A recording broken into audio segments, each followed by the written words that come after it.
Hazret Umar razıyallahu anhu aytkan, açulana turgan nersege açusu gelbеген kişi eşek eken. Açusu gelgenden keyin geçirбеген kişi şeytan eken deydi. Birinciden bul açulanуу жалгыз Алла Тааланын ыраазычылыгы үчүн болуш керек экен. Мусулман адам ачуусу келсе дагы, ачуусун жутса дагы Алла Тааланын ыраазычылыгы үчүн дейт. Айша энебиз радыйаллаху анха айтат, Аллага ант, пайгамбар Мухаммад саллаллаху алейхи ва саллям өзү үчүн бир да кишиден өч алган эмес дейт. Пайгамбарыбызды канча адамдар кордогон, сөккөн, түкүргөн, ар кандай нерселер. Бирок өзүнүн жаны үчүн өч алган эмес. Алла Тааланын өкүмүн сындырган болсо, уурлук кылабы, адам өлтүрөбү, андай боло турган болсо, анын акысын алып берген. Бирок өзүнү үчүн пайгамбарлардын жүрөгү өч алуудан таза болот экен. Кек сактоодон таза болот экен. Ошо пайгамбарыбыз Мухаммад алейхиссаламдын таза жүрөгүнө сиздер биздер дагы эргешишибиз керек экен. Мынакей. Демек, Айша энебиз айтып атат, эч качан өч алган эмес өзүнүн жаны үчүн деп. Ачууланган учурда жараткан Алла Тааланы эстеш керек экен. Көбүнчө биз Алланы эстей албай калабыз ачууланганда. Ошон үчүн айтат, ачуулангы келдиби, акыл кетти, шайтан келди дейт. Ачууланган учурда Алла Тааланы истихзар кылып, Абу Мас'уд радыйаллаху анху ансари сахаба өзүнүн кулун уруп деле пайгамбар саллаллаху алейхи ва саллям айтты да: "Лаллаху ақтару алейка минху алейх." Алла Таала сен ушу кулуңду уруп атасың, bundan дагы кудуреттүү сени азаптап же болсо кордоп койгонго. Демек айткандын максаты кандай? Алла Тааланы эстеген dedi. Алла Тааланы эстеген dedi. Ачуулуктун мүмкүн болушунча, күчүбүздүн жетишинче ачуулуктан сактанышыбыз керек экен. Канчалык мүмкүн болсо, канчалык күчүңүз жетсе, ошончолук сактаныш. Пайгамбар саллаллаху алейхи ва саллям айткан, Бухари шарифте келет, "Ла тагдаб", ачууланба деген.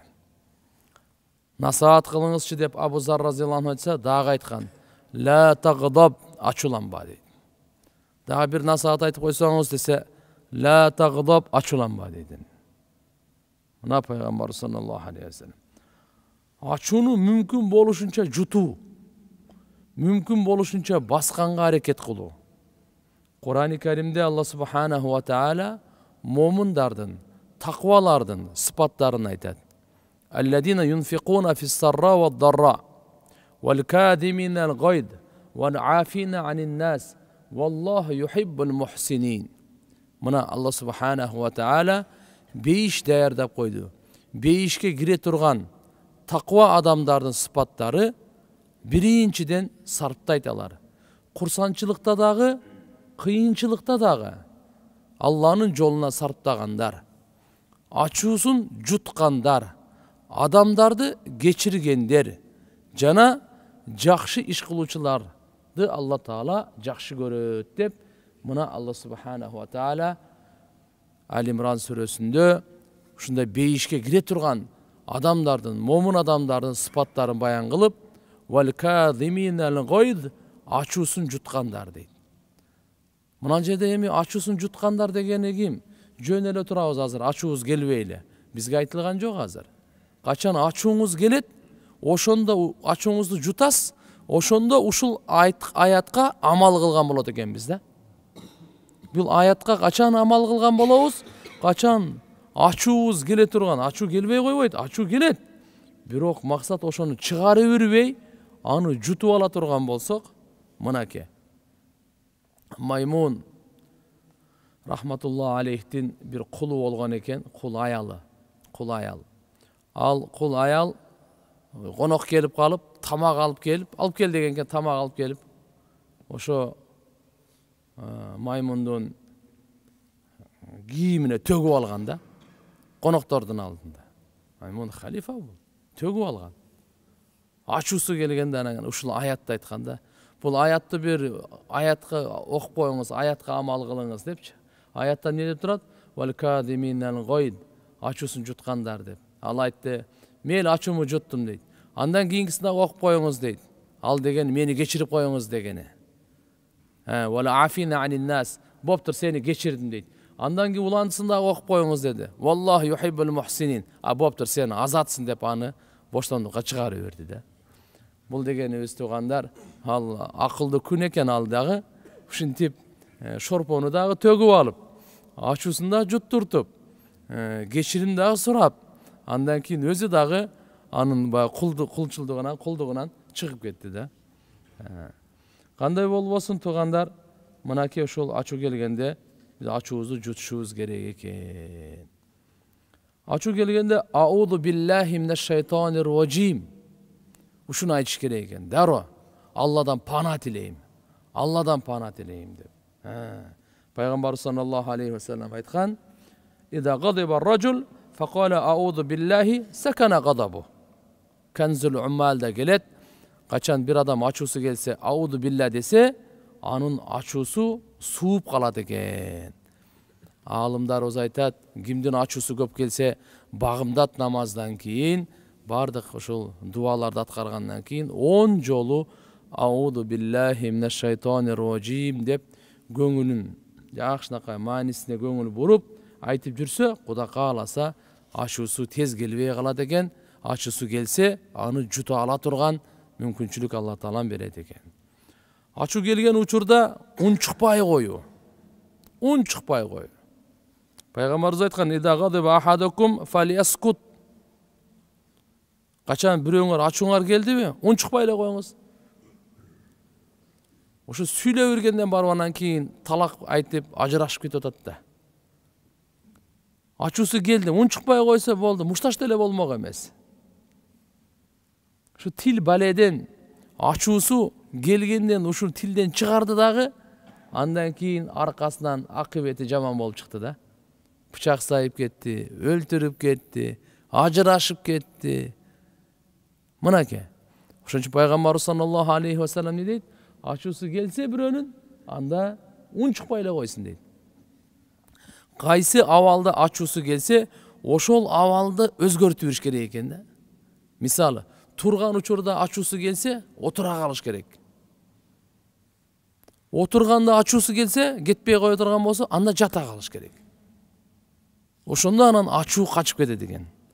Буну дагы Пайгамбарыбыз саллаллаху алейхи ва саллям ачуу учурда кантип өзүн алып жүрүш керек, кантип сактаныш керек, кантип буну дарылаш керек, мына ушул жолун айтып атат. "Ида гадиба ахадукум ва хува каймун фалияжлис." Бирөөңөр эгер ачууңар келе турган болсо, турган абалда отурсун деди. "Фа ин дахаба анху гадаб." Эгерде bundan ачуусу кеткен болсо жакшы. "Ва илля фа яттажи." Андай болбосо, анда жатсын деди да. Абу Дауд шарифте келет бул дагы. Ачуусу келгенде даарат алсын, же болбосо гусул алсын дейт бир жолу эле. Даарат алып, гусул алып. Пайгамбар саллаллаху алейхи ва саллям айткан: "Иннал гадаб минаш шайтан." Ачуулануу бул шайтандан. "Ва инна шайтан хулика минан нар." Ал эми шайтан болсо, бул оттон жаралган да. "Ва антатфаун нар билма." Мынакей эми сен бул отту суу менен өчүргүн дейт. "Фа ида гадиба ахадукум фалятавадда." Абу Дауд. Бирөөңөр ачууңа келе турган болсо, анда ал даарат алсын деп атат да. Даарат алсын дейт. Байкайсызбы, ачуусу келген адамдын көзү кызара баштайт. Ачуусу келген адамдын көзү кызара баштайт. Бул кайсы? Ошо оттун таасири чыга баштайт. Ошон үчүн барып даарат алсын дегени, гусул алсын дегени, турган болсо ылдыйраак болсун деп, от көтөрүлүп турат да, от көтөрүлүп турат. Ачуу сизди көтөрөт. Ошондо ага каршы иштей турган өзүбүз ылдый алышыбыз керек экен да. Көтөрүлгөндө отура калып, дагы көтөрүлө берсе жата калып. Лежачего не бьют деп коебу. Иштер бүттү да. Андан кийин болду мынакей. Андан кийин кечирип коюу жана сабыр кылуу. Ва ида ма гадибу хум ягфирун. Кур'ан-ы Каримде Алла Таала айтат. Мынакей ачуулары келгенден кийин анан алар кечирип коюшат дейт. Эми ачуусу келгенде ошол бойдон кек сактап, айлап, жылдап, сүйлөшпөй, саламдашпай, мамиле кылбай жүрө берген исламда жок нерсе туугандар. 3 күн эгерде ошо арыздашып калса, айтышып калса, ачууланып калса, 3 күн, 3 күндөн кийин мурдагыдай эле ассаламу алейкум, үй бүлө бала чака жакшыбы? Жакшы. Болду. Раз характер келишпейби, хотя бы дуа менен саламды таштабайлы. Бир дагы мусулманга мейли мамиле кылбай эле коюңуз. Сизди алдап кетти, же сиз кандайдыр ойдосуз, кыскасы жакпай калды. Ар кандай болушу мүмкүн, бирок мусулман чөйрөсүн, иман чөйрөсүн биз сакташыбыз керек туугандар. Шайтанга алдырбашыбыз керек, жамандыктын эшигин жабышыбыз керек. Ошон үчүн кандай болбоду дегенде 2 нерсени таштабайлы. Салам жана дуа. Салам бергенде салам берип жүрөйлү, салам бергенде да жүрөктө кирлер кетет. Дуа кылып жүрөйлү, өзүнө, үй бүлөсүнө, бала чакасына дегенде. Жамандыктын өчүн алууда аша чаппаш керек. Мисалы ушунчалык эле болуп калды, бир урса, бир урганга чейин эле бул адилеттүүлүк. Бир урса сиз 2 уруп, сизди бир жолу сөксө, сиз 2 жолу сөгүп, аша чабуу болуп калат экен да. Сизди бир түрсө, бир жолу түртүп, болду, аша жок. Ислам дини көрбөйсүзбү? Кандай учурда дагы адилеттүүлүктү сактаган да. Бул мени бир урда эле мен 2 урам деп. Жок.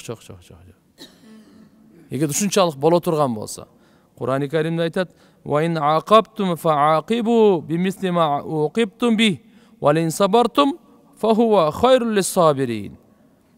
Алла субханаху ва тааля айтат: эгер силерге бирөө зулумдук кыла турган болсо, ошонун акысын ала турган болсоңор, канчалык силерге зулумдук кылган болсо, ошончолук эле акысын алла, аша чаппагыла. Бирок эгерде аны дагы албай эле сабыр кылып кое турган болсоңор, бул силер үчүн өтө жакшы дейт. Демек бир урда эле, ошо бир урбай эле акыңыз бар, бир ургангачы, өчүңүздү алганга. Бирок бул адилеттүүлүк. Исламдын кулк мүнөзү андан дагы жогору турат да. Койчу эми ушуна теңелип жүрөйүнбү деп, Алла үчүн деп кечирип кое турган болсо, Алла Таала айтат: "Охо, бул улуу адамдардын сыпаттарынан, пайгамбарлардын сыпаттарынан бул кечирип койгон, сабыр кылып койгон, ал үчүн өтө жакшы, андан дагы жакшы" дейт. Демек, урматтуу агайын мусулман бир туугандар, мынакей бизде карап көрсөңүз, көп келишпестиктер, мейли үй бүлөлүк маселе болсун, содагерлердин ортосундагы маселе болсун, саясатчылардын ортосундагы маселе болсун, эл менен саясаттын ортосундагы маселе болсун, мамлекет менен мамлекеттин ортосундагы маселе болсун, карап кайсыл жерде келишпестик, жаңжал, уруш, талаш, бардыгы ачуунун үстүнөн чыккан. Мынакей ислам дини ачуулукту баса турган, ачуулукту кандай экен, бул жок эмес, бул бар нерсе. Буну көмө албайсың. Буну өзүнүн пайгамбарыбыз Мухаммад алейхиссалам эң акылдуу инсан бизге туура жолду көрсөтүп атат. Ушу жол менен кетсеңер, үй бүлөнү сактап каласыңар. Ушу жол менен кетсеңер, досторуңарды сактап каласыңар. Ушу жол менен кетсеңер, бир туугандарыңарды сактап каласыңар. Ушу жол менен кетсеңер, мамлекетиңерди сактап каласыңар. Качан пайгамбарыбыз саллаллаху алейхи ва салламдын айткан таалимин, көрсөткөн иштерин биз амал кылып жашообузга алып келе турган болсок, ушуга колдоно турган болсок, ошондо анан натыйжа чыгат, ийгилик болот. Ошондо анан шайтан алсырайт. Болсо пайгамбарыбыз саллаллаху алейхи ва салламга Алла Таала шайтандын кайсы жолдор менен кирип, адамды кандай кылып азгырып, кандай кылып адаштырып, кандай кылып жаман жолго салганын бардыгын үйрөтүп койгон, көрсөтүп койгон. Момундай жолдору бар деп. Ошолорго тоскоолдук көрсөтө турган, андан кача турган, буйтай турган, андан сактана турган бардык жолдорун үйрөтүп койгон. Демек биз буну колдоно билишибиз керек. Эгерде өзүбүзгө жакшылыкты кааласак, элибизге, чөйрөбүзгө жакшылыкты кааласак, анда мына ушу жол туугандар. Пайгамбарыбыз саллаллаху алейхи ва саллям бекер айткан жок. Алла Таала Кур'ан-ы Кариминде кандай деп бунун бардыгын айтып атат. Ошондуктан ачуу келбей койбойт экен, келет, ачуу келет. Бирок ар бирибиз ачууланабыз. Ал бар нерсе. Бирок ошодон кийинки кадам кандай? Ошону биз кантип өткөрүп жүрүшүбүз керек? мынакей жолу ачуулануунун адеби. Ошо ачуу келгенде аны жутуп кое турган адеби.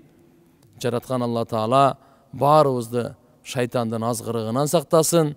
Ачуу боло турган болсо, ачууну чыгарбай, ачууну жутсак, кыямат күнү Алла Таала ошо ачуусун жуткандарга тургузат экен. Канайы ачуусун жуткандар тургула деп. Алар бир канча адамдар турат экен. Ошондо анан калай калктын алдында канча хурул айн, бейиштеги гур, ушунда канчаны кааласаң тандап ал деген ыктыяр берет экен.